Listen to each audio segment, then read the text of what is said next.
The U.S. military fought a 20-year war in Afghanistan in the end. They withdrew in a hurry, leaving behind a devastated country. Some people say that the U.S. military lost completely.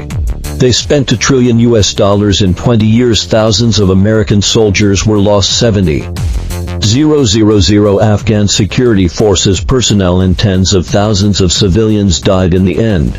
The Taliban still regained power. This war was fought in vain. The U.S. military was useless. Others say that the U.S. military did not fail completely. They killed bin Laden, eliminated the mastermind behind 9/11. These achieved the initial anti-terrorism goal of the United States, although they did not get the corresponding return in Afghanistan, but with the support of the U.S. military, Afghanistan made some progress in education, women's rights and infrastructure construction. So, did the U.S. military win or lose this war?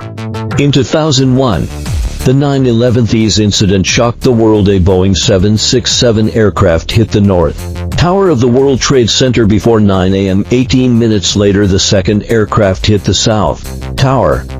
The third aircraft hit the Pentagon outside Washington, D.C. The fourth aircraft crashed in rural Pennsylvania. The crew and passengers subdued the terrorists on board.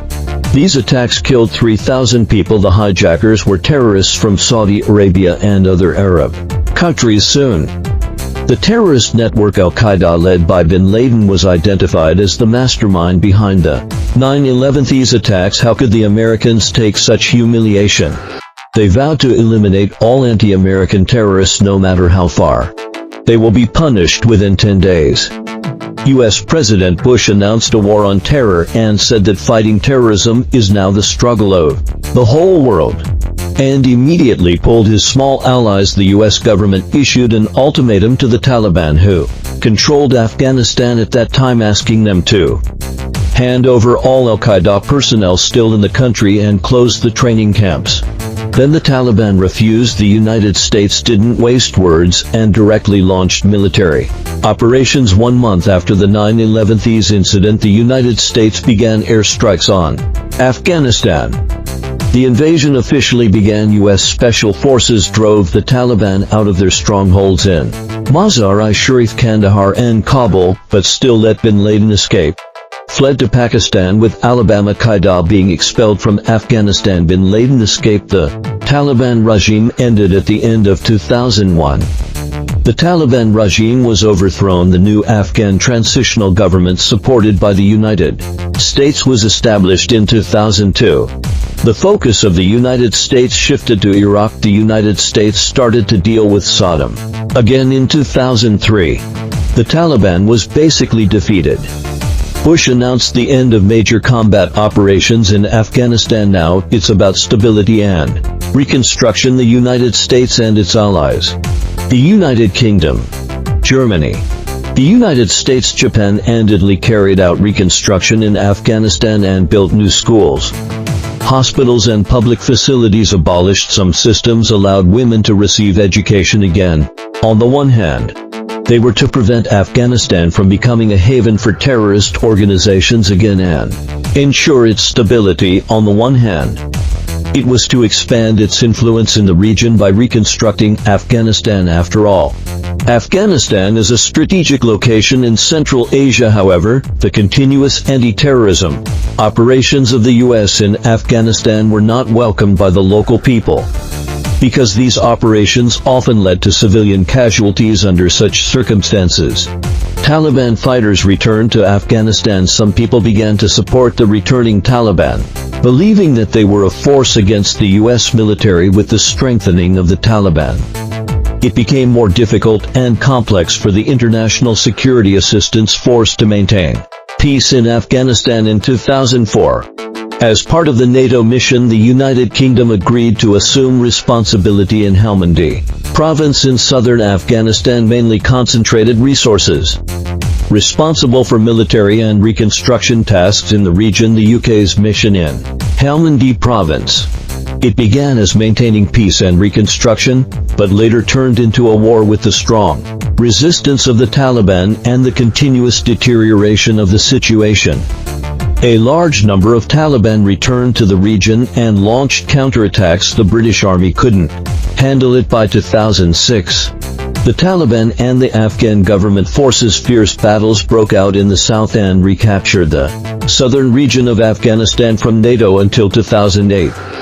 The United States dispatched approximately 3,200 more Marines to participate in the battle and began to increase the intensity of drone strikes in the border area between Pakistan and Afghanistan. In 2009, Obama announced the deployment of about 30,000 more U.S. troops to Afghanistan to strengthen the fight against the Taliban, aimed at clearing the Taliban's strongholds in Helmand province, strengthen control of the region. The number of U.S. troops in Afghanistan once exceeded 100,000. The U.S. Navy SEALs killed bin Laden in Pakistan. Subsequently, Obama announced, "Will be in 3 stages: withdraw all U.S. troops before 2014. After that, the U.S. military in Marja, Kandahar and other places launched many large-scale mopping-up operations against the Taliban, but the power of the Taliban in the southern and eastern regions of Afghanistan instead. It was further strengthened. The U.S. military continued to provide military training and support to the Afghan government forces, but the Afghan forces could not prevent the further expansion of the Taliban. The large-scale offensive launched by the Taliban in Helmand nearly led to the loss of the provincial capital, Lashkargah, in 2018. The United States increased the intensity of airstrikes, but still could not reverse the progress of the Taliban. The military situation seemed to be at a stalemate. The United States and NATO gradually realize the situation in Afghanistan may not be completely solved through military means, and the U.S. military found that some people simply could not be taught, although they trained the Afghan government and security forces for a long time, but they still performed poorly in dealing with the Taliban. So the United States and the Taliban began initial contact and negotiation to find a peaceful solution. In 2020, the United States and the Taliban in Qatar signed a peace agreement. The terms include the withdrawal of U.S. and NATO troops from Afghanistan. The Taliban promised not to allow Al-Qaeda to operate in the area controlled by the Taliban, and negotiations between the Taliban and the Afghan government. The new U.S. President Biden announced the remaining 2,500 U.S. troops will withdraw from Afghanistan by September 11, 2021. The Afghan war lasted for nearly 20 years, consuming a lot of human, financial and material resources. The long-term military presence made the United States and NATO countries feel tired. The public opinion at home also generally hoped to end this long conflict. The United States gradually realized the situation in Afghanistan could not be completely solved by military means. They began to give up and focus on other global strategies, hope to concentrate resources and energy to deal with greater geopolitical challenges. Furthermore, the United States and NATO countries faced with increasing domestic political pressure to end military intervention in Afghanistan, and the high cost of the war and the continuous casualty figures made the public and political leaders doubt about continuing military operations. Ultimately, the U.S. military withdrew in a hurry.